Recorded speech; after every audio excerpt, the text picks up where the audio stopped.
नमस्कार दोस्तों, मेरा नाम राजेश बब्बर है और मेरे सहयोगी एस्ट्रो कुलवंशी, हम दोनों मिलकर ये चैनल रन करते हैं। तो ताराबल सीरीज जो मेरी चल रही थी उसमें एक छोटा सा ब्रेक मैं ले रहा हूँ। वो नेक्स्ट वीक में या 2-3 दिन के बाद अपलोड होगी। एक नया टॉपिक किसी के कहने पर मैं ये वीडियो बना रहा हूँ, तो इस वीडियो को आप ध्यान से समझने की कोशिश करिए। बहुत अच्छी इसमें टेक्निक जो है छुपी हुई है। तो वीडियो आरंभ करने से पहले भगवान गणेश जी और भगवान शनिदेव से आराधना करूंगा, सबके घर में सुख और शांति बनाए रखें। तो आइए वीडियो आरंभ करते हैं।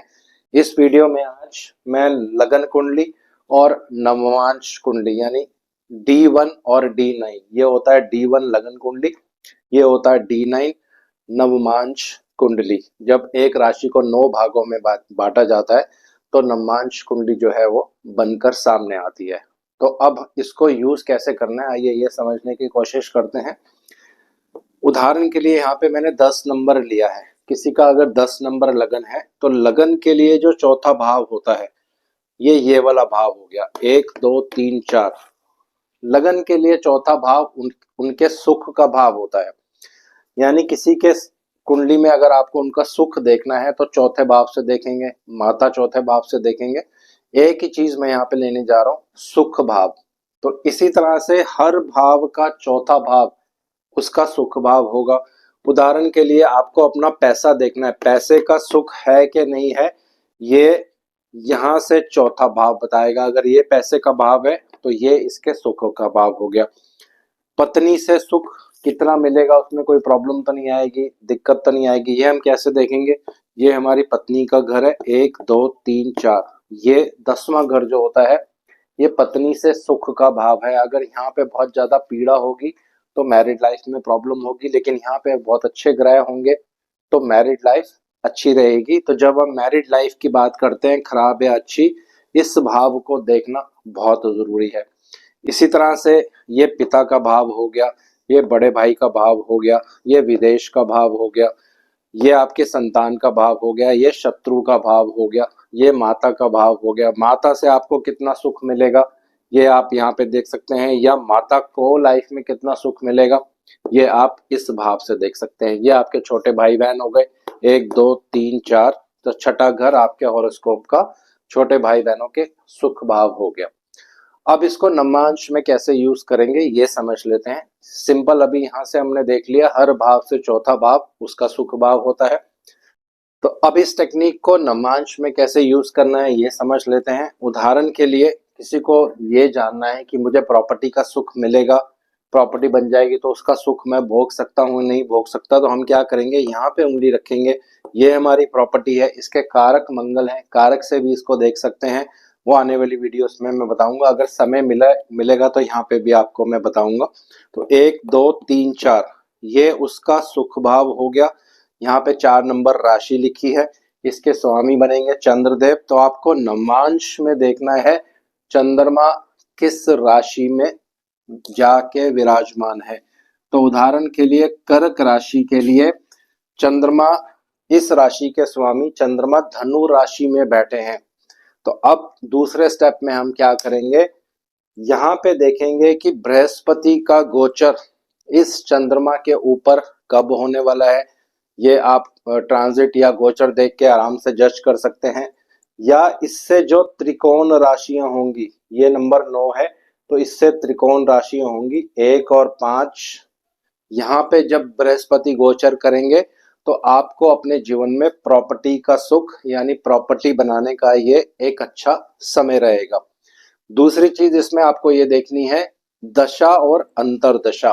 दशा अंतरदशा भी मैच करनी चाहिए, 4th हाउस से रिलेटेड होनी चाहिए या 4th लॉर्ड से रिलेटेड होनी चाहिए, या कोई ऐसा ग्रह जो 4th हाउस पर दृष्टि डाल रहा हो या 4th लॉर्ड पर दृष्टि डाल रहा हो, चौथे घर में ही बैठे हो, उनकी महादशा चल रही हो। तो उसी पीरियड में अगर गोचर भी पॉजिटिव है नवमांश के अकॉर्डिंग, तो आपको प्रॉपर्टी बनने के योग जो है कुंडली में बनेंगे। दूसरा, अगर बृहस्पति बिल्कुल चंद्रमा के सामने भी आ जाए नवमांश कुंडली में और चंद्रदेव को देखें, तो भी आप कह सकते हो कि प्रॉपर्टी बनने के योग इस समय में बिल्कुल एक्टिव होंगे।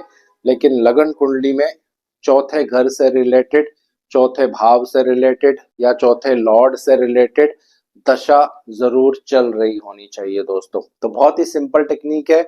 इसी तरह से आप हर भाव के बारे में जानकारी प्राप्त कर सकते हैं। उदाहरण के लिए एक और एग्जांपल लेते हैं। ये आपकी पत्नी का भाव है, तो ये इससे चौथा भाव ये वाला भाव हो गया। तो तुला राशि जो हो गई, इसके स्वामी शुक्र देव हो गए। तो आपको वैवाहिक जीवन का सुख कितना मिलने वाला है, क्या इसमें कोई बाधा तो नहीं आएगी, कोई प्रॉब्लम तो नहीं आएगी? तो ये हम कैसे देखेंगे? इसके स्वामी बनेंगे शुक्र देव और इसको देखेंगे हम नवमांश में।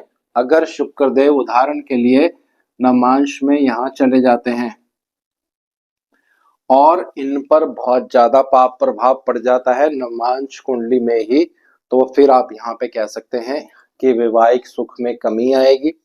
या दूसरे तरीके से इसको आप देख सकते हैं कि विवाह का सुख आपको कब मिलेगा। ये टेक्निक आप यहाँ पे यूज कर सकते हैं जब इस शुक्र देव के ऊपर शनि और गुरु दोनों का ट्रांजिट होगा, प्लस आपकी जो दशा होगी वो सप्तम भाव से रिलेटेड होनी चाहिए। सप्तम भाव में कोई ग्रह हो, सप्तमेश को देख रहे हो या सप्तम भाव में ही बैठे हो, किसी भी तरह से आप इसको लगा के देखेंगे, दोनों तीनों तरफ से ये बिल्कुल ठीक बैठता है। दोबारा से जल्दी से रिपीट कर रहा हूँ। हर लगन से चौथा भाव उसका सुख भाव होता है, हर भाव से उसका सुख भाव उससे चौथा होता है। उदाहरण के लिए जैसे मैंने लिया था, अगर आपको प्रॉपर्टी का सुख देखना है तो 1 2 3 4, इससे फोर्थ हाउस हम देखेंगे। यहाँ पे जो राशि होंगी उसका लॉर्ड लेंगे। यहाँ पे चंद्रमा मैंने लिया था, चंद्रमा इसके लॉर्ड बनेंगे। चंद्रमा आपको नवमांश में देखना है वो किस राशि में बैठे हैं। जब इसके ऊपर या इसके त्रिकोण भावों में बृहस्पति गोचर करेंगे तो ये समय बिल्कुल उचित होता है, प्रॉपर्टी का सुख मिलने का समय होता है। और आपकी दशा फोर्थ हाउस से रिलेटेड होनी चाहिए, या मंगल देव की महादशा भी चल रही हो तो भी इसमें रिजल्ट मिलता है। प्लस अगर गोचर के बृहस्पति बिल्कुल चंद्रमा के सामने भी हो और दशा जैसे मैंने आपको बता दिया, तो ये एक विधि होती है चीजों को एनालाइज करने की। टाइमिंग ऑफ इवेंट यहाँ से आप निकाल सकते हैं।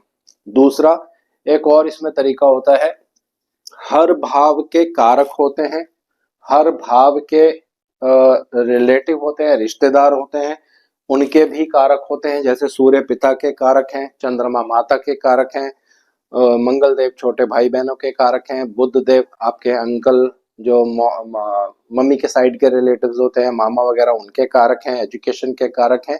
तो इनको भी आप यूज कर सकते हैं इस सिंपल सी टेक्निक में। कैसे? उदाहरण के लिए आपको अपनी एजुकेशन का सुख देखना है तो आपको क्या करना है, कारक मरकरी, क्योंकि मरकरी एजुकेशन के कारक होते हैं, तो मरकरी से चौथा भाव, तो मरकरी कुंडली में यानी बुध देव कुंडली में कहीं भी होंगे, वहां से चौथा भाव आपको लेना है। तो एक उदाहरण लेते हैं सिंपल। मान लीजिए मरकरी जो बुध देव हैं ये 9 नंबर में है कुंडली में। अगर बुध देव कुंडली में यहाँ पे है तो आपको अपनी एजुकेशन देखनी है, एजुकेशन का सुख 1 2 3 4, तो यहाँ पे आएगा 12 नंबर। इसके स्वामी बनेंगे बृहस्पति, तो आपको बृहस्पति देखने हैं नवमांश कुंडली में कहाँ पे है।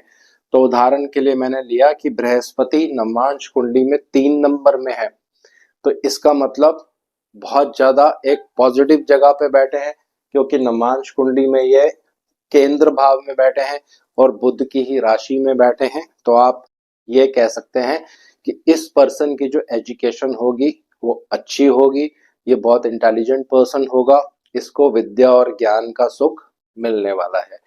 अगर इसी बृहस्पति पर बहुत ज्यादा पाप प्रभाव होगा मेलेफिक ग्रहों का नवमांश में, तो फिर आप एक नेगेटिव प्रेडिक्शन कर सकते हैं कि बाधा आएगी, एजुकेशन में प्रॉब्लम्स आएंगी, पूरा एजुकेशन का सुख आपको जीवन में नहीं मिल पाएगा। लेकिन उसके लिए आपको महादशा और अंतरदशा को साथ में जरूर जोड़ लेना है दोस्तों। तो इसके ऊपर और आने वाले टाइम में और डिटेल्स में वीडियोस भी बनाऊंगा, इसमें और बहुत सी टेक्निक्स होती हैं वो भी हम यूज कर सकते हैं। और नेक्स्ट जो वीडियो आएगी वो सेम जैसे मैंने आपको पहले बताया, ताराबल सीरीज जो मेरी चल रही है, ये आज किसी के कहने पर मैंने वीडियो बनाई थी। तो ताराबल सीरीज नेक्स्ट वीडियो से कंटिन्यू करूंगा और लास्ट वीडियो ही रहेगी ताराबल सीरीज की, उसी में मैं सारे तारा एक साथ ही कवर करूंगा, थोड़ी लंबी रहेगी वीडियो। तो आज इस वीडियो को यहीं विराम देना, आशा करता हूँ सब कुशल मंगल होंगे। भगवान शनिदेव से आराधना करूंगा सबके घर में सुख और शांति बनाए रखें। हमारे चैनल को सब्सक्राइब जरूर करें। जय शनिदेव।